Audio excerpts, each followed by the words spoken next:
Ecco qua. Ok. Ecco, adesso l'ho fatta partire. Quindi vi faccio un po'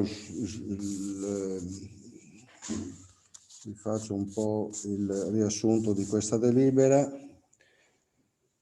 che praticamente il commissario straordinario, presa la delibera del commissario straordinario con i poteri del Consiglio Comunale nell'ottobre del 2009, ad oggetto adesione al Consorzio Energia Veneto, veniva approvata l'adesione al Consorzio CEV con sede a Verona, approvandone lo statuto ed il regolamento.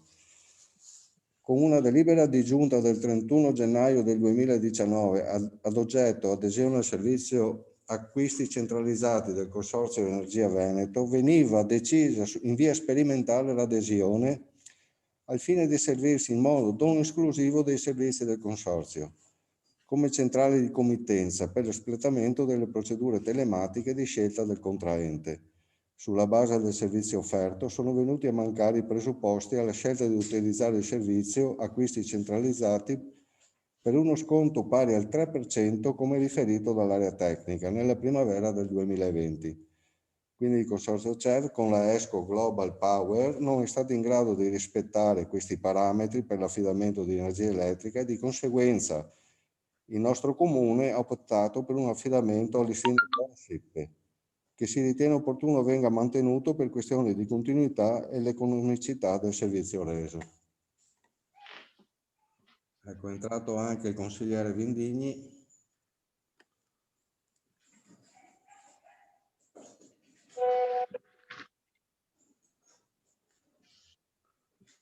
Dottor D'Atri voleva spiegarla a fondo.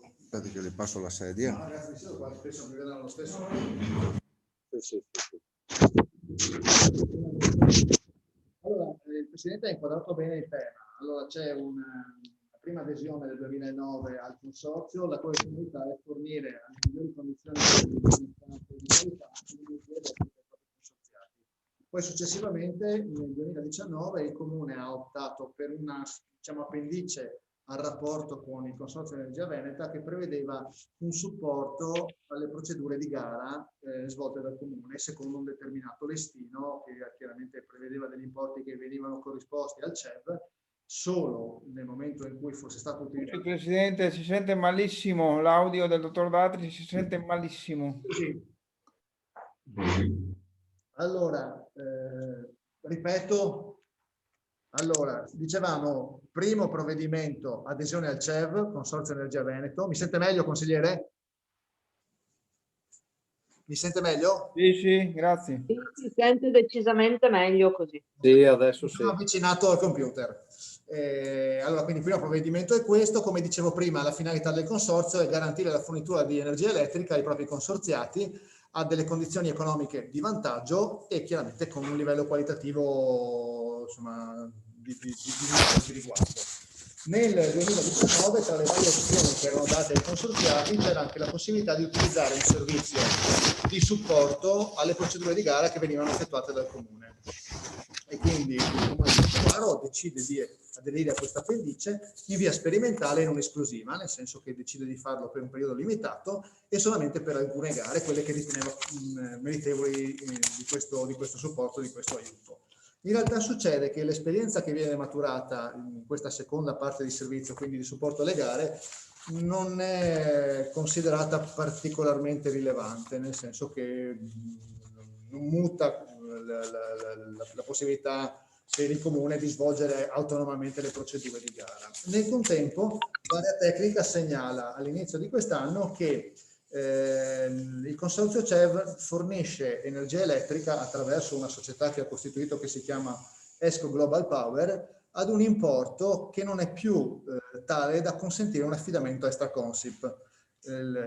Cioè il prezzo è superiore al 3% in meno rispetto a quella che è l'offerta Consip. Di conseguenza l'area tecnica fa un affidamento a listino Consip che dà insomma piena soddisfazione. Quindi fatta una valutazione complessiva dei due aspetti, supporto alle gare, fornitura di energia elettrica a condizioni economiche non più competitive, la proposta è quella di recedere insomma, della partecipazione al consorzio.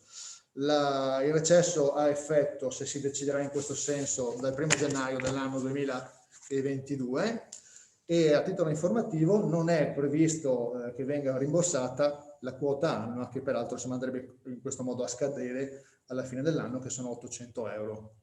Credo di aver altro da aggiungere.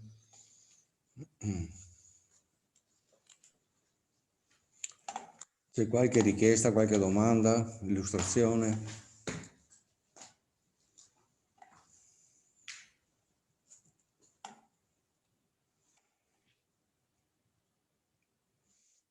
Non ci sono domande?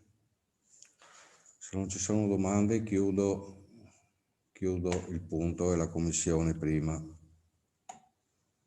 per poi passare subito alla sesta.